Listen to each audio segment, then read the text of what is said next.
So there's a pretty big elephant in the room, and that elephant's name is Deployment 3. That's what I call it.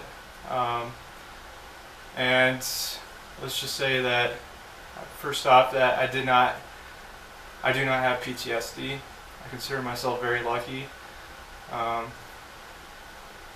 did, however, after Deployment 3, I got help immediately for addiction, and then later on, depression.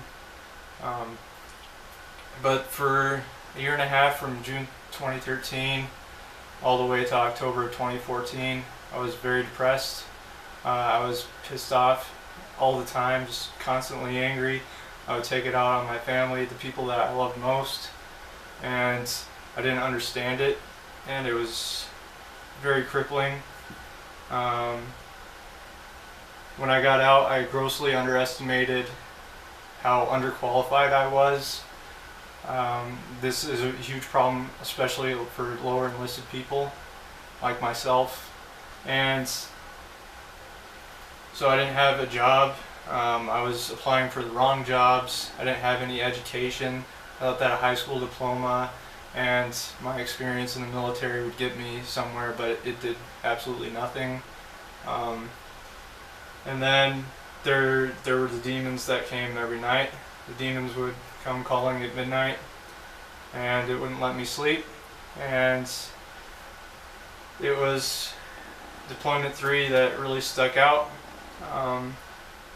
There's this thing where, overseas we really don't think about, like, hey, I'm fighting for my country, I'm fighting for my family, my home. I don't give a shit about that.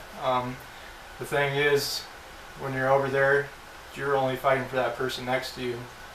And when something happens, and it does, those are the times where you have no room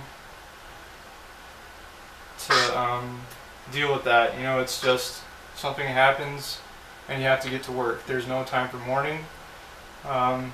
There's no time to think about it. It's when you come home that creeps in and it settles in and it destroys you.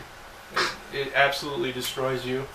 And then there's the moral issues that you deal with. A lot of veterans pull that trigger, and when they come home, we're told that, taking somebody else's life is a moral sin, and when you do that overseas, it's somehow excused. But see, the problem is, when you come back and you have to deal with that, and the honest truth is, 10 out of 10 times, you pull that trigger again, because, like I said before, you're thinking of that person next to you. And that's the hard part, because even though I'm Catholic and there's this thing called confession, you still have to feel remorse. And what happens when you don't feel remorse? So these are some of the things that are we think but do not say, and these are some of the struggles that veterans come back with.